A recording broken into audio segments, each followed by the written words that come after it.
Welcome back to Small College Conversations. I'm Jim Abbott. I'm the founder of the business of small college athletics.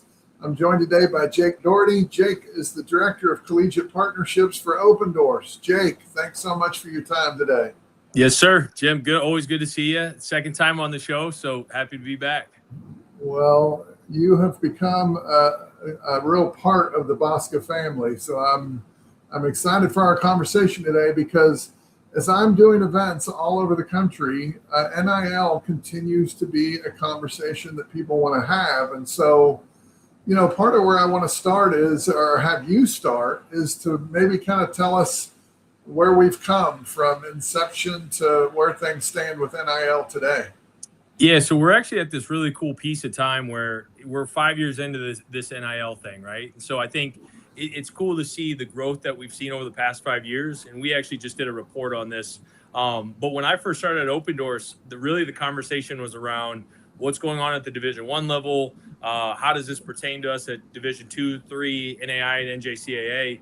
It's been really cool to see. For us, we've seen over the past 5 years, we're going to see an NIL market eclipse $25 million, right? And so it's very eye-opening because I'm sure as you talk with athletic directors and people across the industry, some might say, hey, our athletes aren't doing any deals, and some might tell you that they're doing more deals than maybe mid-majors. So it's this wide range of NIL, but 5 years into this thing, 25 million market. And the other cool piece is this past year, we've seen 13 times more NIL activity than in the past 4 years. So essentially, athletes are doing more deals in the past 12 months than they've done over the past 4 years. People getting excited about it, and it's been a cool journey to be on. Yeah, it's really interesting, Jake, because I might be wrong, but it feels to me like maybe a year ago or 18 months ago, maybe we were 3 or 4 million. Yeah. And so it's like it's sort of been like this and then bam. Is that right? Yeah, it's and partially due to, I think, a lot more people, in which I know we'll get into this conversation. A lot of schools are starting to have conversations around what does this look like for us, or maybe donors or stakeholders are finally calling and saying, hey, I want to get involved with NIL. How do we do that? Whether it's a collective, businesses getting involved, schools being more aggressive with it. And so it's been a fun journey over the past 12 months. Okay, so $25 million is sort of the cash value. When you're looking at these deals, what's a percentage of these that are cash versus maybe goods? Yeah, so I would say when we first started this, it was very flip-flop. So it was very much heavy on the in-kind, small on the cash. I would say that's teetered to the other side now. So from a percentage-wise, think of it about 70% of those are cash and 30% in kind. Really heavy into what's going on with athletes that are doing deals with commercial businesses, the increase that we're seeing with collectives and external stakeholders getting involved.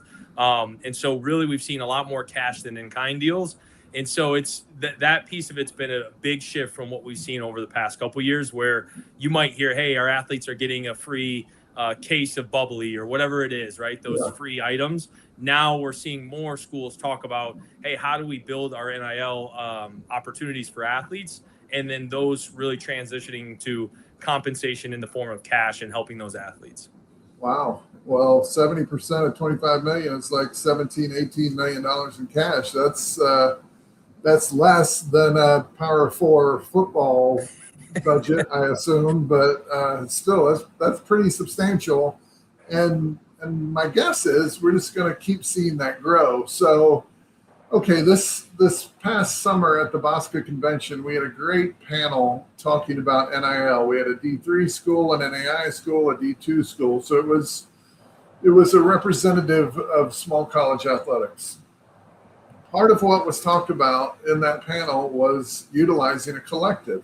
Mm-hmm. So tell me a little bit more about how collectives work, and maybe give me some thoughts on how often you're seeing schools with small colleges with collectives.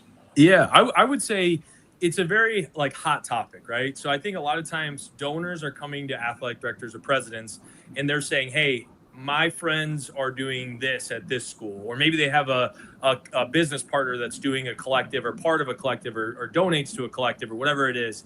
They're starting to have that conversation with ADs. So we are starting to get more of that. Like I would say in the past 2 years, I fielded more questions about, hey, how do we start a collective, or what does it take to run a collective than I have in my entire time at Opendorse. And I spoke about this on the panel at NCAA for Division II, where I said, hey, be prepared. Collectives are coming down the railways, and they're going to be looking for more opportunities to get involved. And so this is really where, and you mentioned that BOSCA panel, schools are starting to say, how do we hone that energy and how do we get this structured?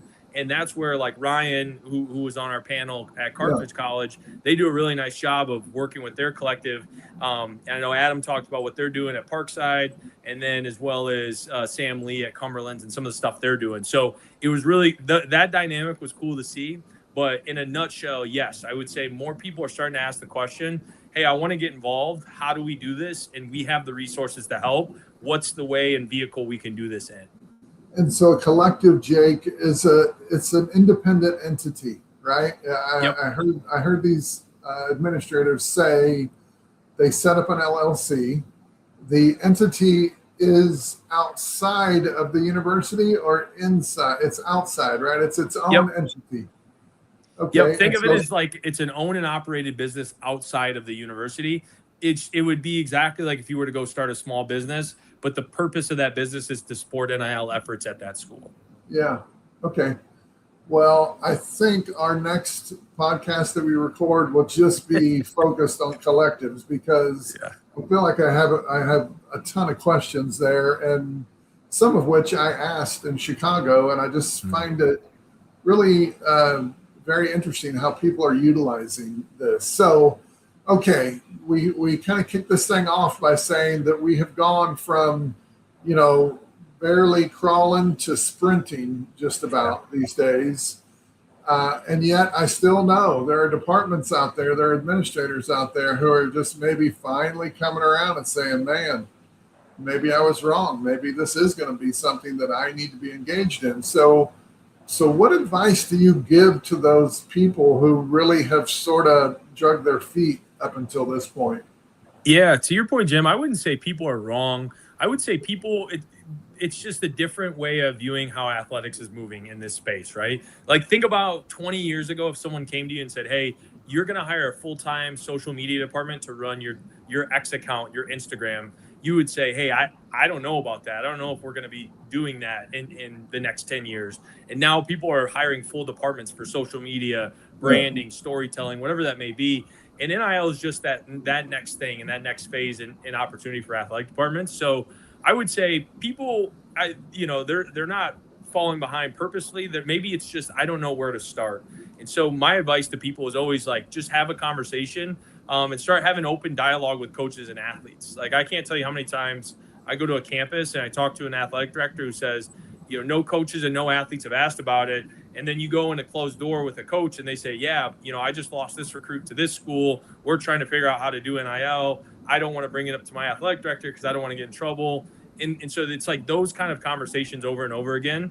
And then athletes are at the end of that spectrum where they're waiting to get guidance from their coaches and ADs. And so that's my advice to people is literally just start having open dialogue and conversation to see, is this of interest of our people? Is this something we want to invest in? And is this something we want to look into? Because it's different everywhere. Not one NIL program is the same. And so starting to have that open dialogue can really starting to help people figure out, hey, is this a route we need to go? Or maybe there's not enough interest to invest in it, and we just need to start educating people about what's going on. You'll make that decision as an AD in your department. Yeah, that makes a lot of sense. I can certainly see how some segment of administrators that had kind of made up their mind, this is not going to be a thing for us. And how that attitude can really negatively impact what you're doing within your athletic department. So, okay, so what are some of the do's and don'ts of NIL that some of these people ought to be aware of? Yeah, so I would say the things that cost you $0. I think about like getting a policy in place, working with your council on campus to say, hey, what is our belief around NIL? What is our priority around it? And what are the guardrails? Like, I can't tell you how many times I'll talk with a school who says, we're very scared of athletes doing deals and then the school getting in trouble. And I say, great, let me see your policy and I can give you some feedback. And then the answer is we don't have a policy. And so that is where I always say is like, man, build a policy. It costs you $0 to do. And then have an understanding of your division and your state laws. Each division, 2 and 3, association, NJCAA, NAIA, everyone's different in the way they govern it and maybe have different rules. And same state by state. There's a lot of different states that have requirements or unique nuances. And so my advice to people is like, get a policy in place, understand your division, your association rules, and what does our state tell us? And right there is the starting point of this is what I can do, this is what I can't do. And then on the don't side of it, I think a lot of people are really scared of, hey, I don't want to get in trouble, or I don't want to put our school in a bad position, which is very fair. But I would also say, as long as you're not representing athletes from the form of like acting as their representation and negotiating deals for them, and all you're doing is really providing resources and guide rails, and like, here's an opportunity for athletes to get involved with it and educate them, you're gonna be in a safe space. You're not getting into those areas that would get you in trouble. So we in that report I mentioned too, we have some do's and don'ts, but very first, I would say get a policy in place, understand your state and association laws, and that'll give you probably the clearest picture of what we can and can't do better than I can explain to you. Very, very much written out and drawn, black and white. Yeah, it makes a ton of sense. You mentioned social media earlier. Yeah. Yeah, I was an athletic director when Facebook became a thing. Yeah. And so student athlete, that's how old I am. Student athlete handbooks, for example, we did not have social media policies. What we had was the fear that one of our student athletes would put something on social media that would be embarrassing. And so it makes a lot of sense that policy would be a good place to start. And I would say for those people who are just now getting around to it, the good news is there are probably some really good examples out there that other schools have put into play. And so let's talk a little bit about that. What are some of the best practices or innovative approaches that you're seeing in small college NIL? Yeah, so let's start with that first part of your question with practices. Like I was thinking about this when we were talking about this conversation earlier. Like, think about it like this. If someone came to you as an AD and says, hey, we need to fundraise, your first question is, yeah, we got to raise more money. Let's get more dollars in. I used to be in development, so I understand that hustle. But think about it as, okay, we got to raise more money. Now, what's the first step in that process? Do we have an easy way for donors to get involved, contribute? Is it easy for them? Can they send checks in? Do we do it electronically? Do we have an annual fund person? Do we have a major gift person? My point being that, like, practically speaking, people will say, hey, we want to get involved with NIL, or we got to solve NIL on our campus. But now let's take a step back and say, if an athlete were to come to you and say, hey, I have this NIL deal, what do I do next? And your answer is, I'm not sure. That's like a good starting place for our programs and for really good practical programs to say, we should solve that question first. And then the next piece of it being, hey, I'm Jake Daugherty, a business owner, and I want to work with your starting center on the football team because that's what I was, and I want to pay him $1,000, right? It's like, the answer shouldn't be, we don't know how to service that or do that. The answer should be, here's what we do, here's our process. Like, those are the starting of that practical piece of how do we get started on this? How do we figure this out? And on the innovative piece, after all of that is solved and we have processes and structure in place, that's where, the fun part begins in this. And this is where you're seeing that giant uptick. More schools are saying, hey, let's get our athletes educated. Let's start competing, and let's use this as a competitive advantage, right? Let's provide education. Let's provide athletes the guidance they need here. Like, those are the types of schools that are now you're seeing this ecosystem build around them, whether it's local partners, national brands, regional brands, donors, whoever it may be, right? They're educating athletes. They have a structure in place. And now they're on the next phase of this NIL journey, which is how do we start building this ecosystem and this market around our school? And that is where we're seeing the biggest innovation happen, right? Hey, this bank is an official partner of the school. They want to provide financial literacy for athletes. Now, how do we tie all this together? So these are the types of conversations they're having. but they started on step one of athlete comes to me. How do I have this NIL deal? What do I do? They're able to answer those questions, which then allows them to unlock these larger, bigger opportunities that can impact more athletes. Yeah, I love it. I mean, obviously you could see businesses that might start with you in NIL and then expand to want to be engaged in other areas as well. Yep. Okay, so what do you think the biggest opportunity is for small colleges that don't have, the resources and the larger staffs that the larger schools have? Yeah, I would say the one, and I'm always big on like superpowers or like what's our competitive advantage here.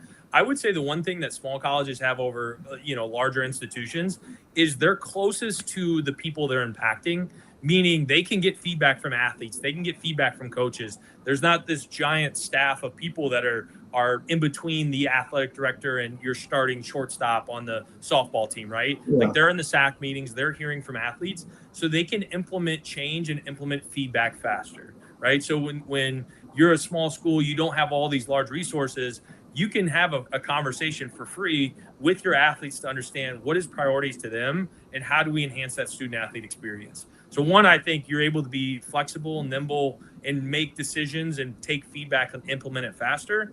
But two, you're also just closer to those stakeholders. You're the one that's helping be in the middle of that. So as much as that may seem like more work, it's actually, in my opinion, a positive because it's not this giant staff of people that, maybe you never hear from student athletes and what they need. You're getting direct feedback from people that you can make direct change with. And I think that's a big advantage for our small college partners and schools in this space. Yeah, frankly, that's what I love most about the job was I got to know the students that were on our teams as opposed to a larger school where it's just much more fragmented. Okay, so you've talked about what administrators can do to support NIL. What are some things that student athletes ought to be doing to develop NIL opportunities? Yeah, so I think it goes in hand, right? Of like getting educated and doing those things. But I'll give you a real life story because I always laugh at it. But we were at a school and we were doing an education session, and a student athlete came up to me and he was like, "Hey, I just want to make sure I'm doing this right, but I only get one NIL deal, right?" And I kind of laughed. I was like, "Well, what do you mean?" He's like, "Well, I'm saving out for the big one. I don't want to do all these little ones. I'm going to save out for the big one because I think I only get one NIL deal, right, before I'm not able to do it more."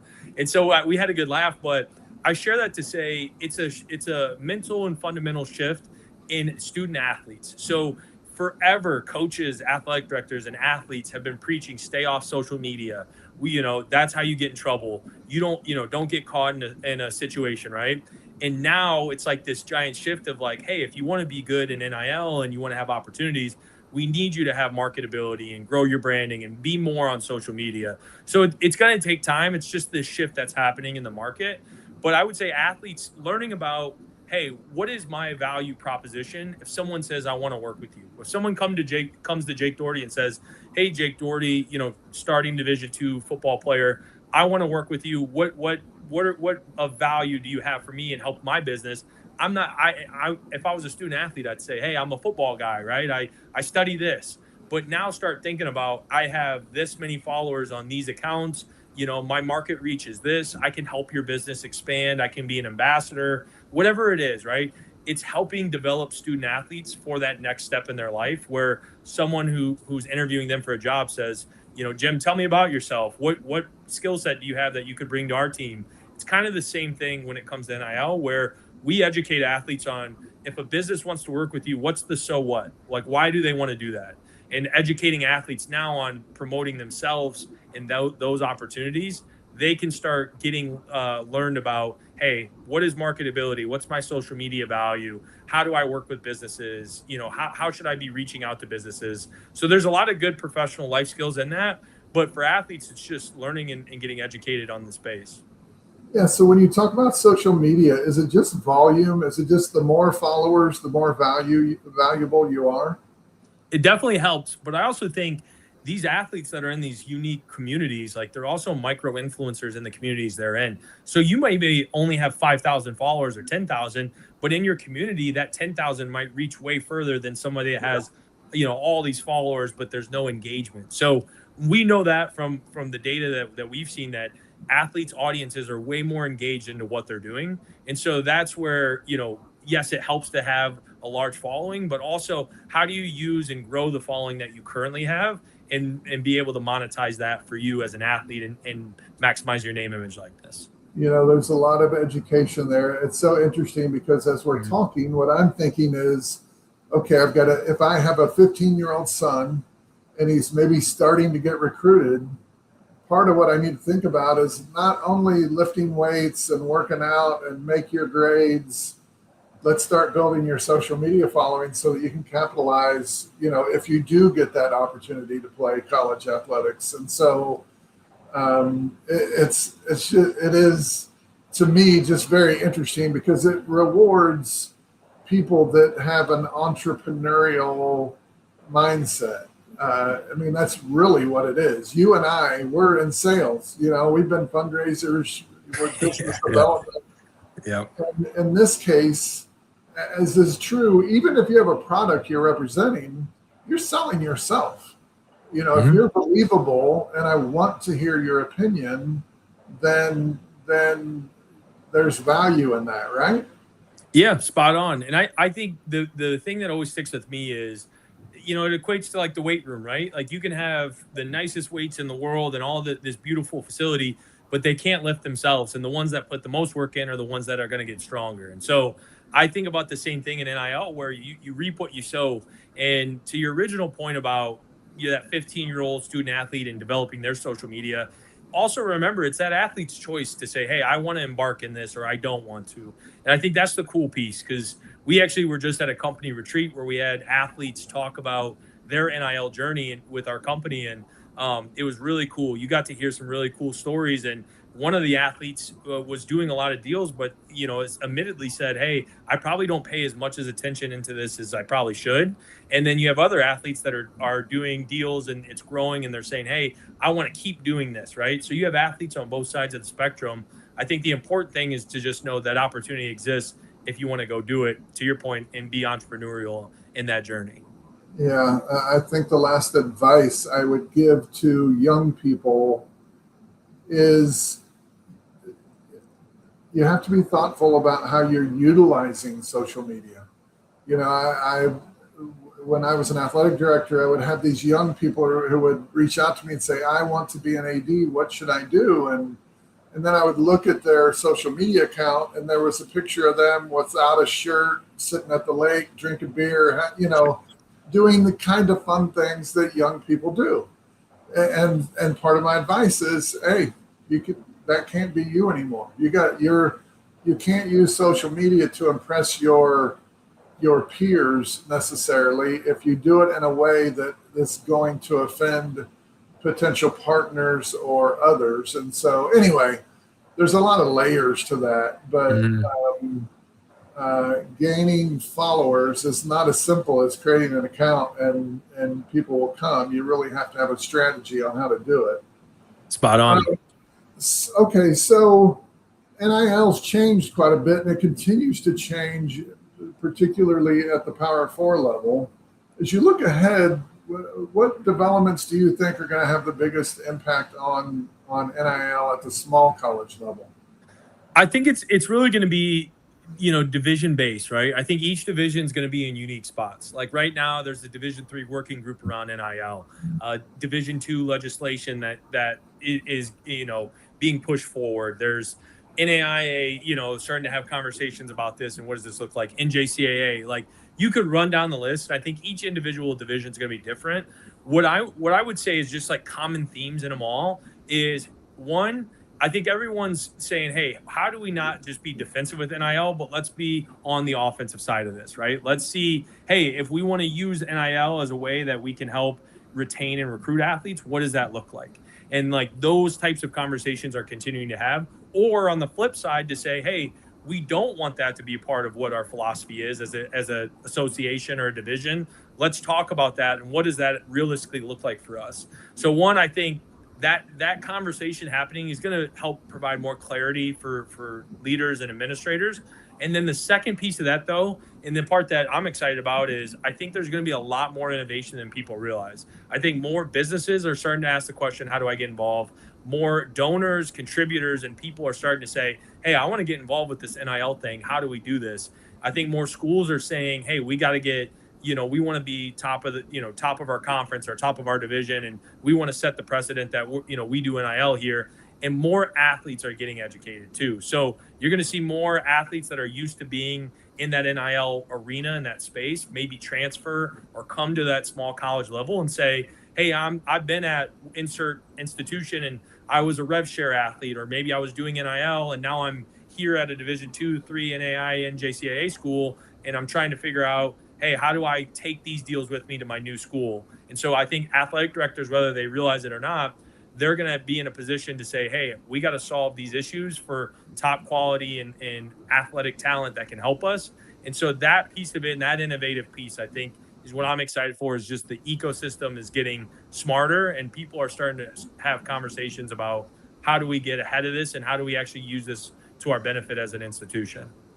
It is so interesting. Just the three letters, NIL. Yeah. They didn't exist. And now the guys I play golf with, they always ask questions about NIL because they just hear about it so often. And so, I'm fascinated to see what has developed, and I'm even more fascinated to see what's to come in the space. So when you talk about small colleges versus large colleges, I mean, one of the differences for non-Division I is that NIL cannot be offered as an incentive to attend. Am I thinking right about that, or Yep. What are the primary differences right now? Yeah. That you're spot on, right? So what you're seeing at that Division I institution level is, rev share, multimedia right partners, like all these different things happening where they're putting together, working with agents and putting together these opportunities and compensation packages for athletes and those things. And then, yeah, you're right, in the small college space, that doesn't really exist. I think that conversation is starting to increase of like, hey, how do we get resources to prove that we do have opportunities here? But it hasn't came out and said, hey, now all of these are part of packages and recruiting, right? And so, yeah, you're spot on. That's the biggest difference in some of those challenges. I do think, though, in this space in small college, more people are starting to have the question be asked of, what does NIL look like on your campus, or what can you do for me from an NIL standpoint? And historically speaking, it's always been nothing. We can't do anything for you. But I think as time progresses, we're going to see more people try to ask and have an answer to that question to say, hey, well, we do this, or we work with Opendorse, or we have education sessions, or we partner with these people, whatever it is, right? Yeah. I think that an answer to that question is becoming more and more prevalent for small colleges than it's ever been before. Yeah, and some of those things are relatively easy to do. And I'm just going to make a prediction right now. Before long, small colleges will be making NIL offers as part of the recruiting process. I mean, I just assume that that's going to happen. I don't know how quickly. All right. Well, we've covered a lot of ground. Yeah. Any final thoughts? Any last parting words of wisdom that you want to share with our listeners? Yeah, I would say, to the earlier point, I think a lot of people. Someone said this to me. I was presenting to a group, and someone said something to me that really stuck with me. That, Jim, you probably know this. You've done this a lot longer than me, but you sit in a room full of coaches or athletic directors, and I've been to BOSCAs, and you ask a question, and it's kind of crickets, right? No one wants to be the one to raise their hand and ask a question for the group. And I would say that's really common with NIL, because what the feedback I received was, hey, I don't want to ask a question because I don't want to look like I'm, not aware of this, or I'm going to ask a dumb question in front of my peers. I encourage people to ask dumb questions, because the only consistency in our world is inconsistency. This thing moves every day, every week. To your point, it's growing like crazy. And so my parting words of wisdom is start having the questions and conversations on campus, and even reaching out to people to say, hey, what are you doing? I talk to ADs all the time who say, hey, I heard this school had a collective, so I just cold called their AD and said, hey, Jake, what can you tell me about what you guys are doing? I want to learn from you. So I think that's also the cool part about this space in small colleges. More people are willing to share what they're doing than probably in other arenas. So that would be my parting words of wisdom is people just start having conversations and getting educated on it. And you can make that decision for yourself of, is NIL for us or not for us? That's the cool part in this. Like, you're the CEO of your department, but at least have the conversation so then you're educated on it. Well, awesome. Jake, Opendorse is a great partner of BOSCA. We love having you engaged in what we're doing, and we're grateful that they support professional development for small college athletic administrators, and you are a great representative of Opendorse. So thanks so much for your time today. Yeah, appreciate you, Jim. Looking forward to seeing you here on the road in a couple weeks. You bet. Well, thanks to everyone for listening to this episode of Small College Conversations, and we'll see you again next time.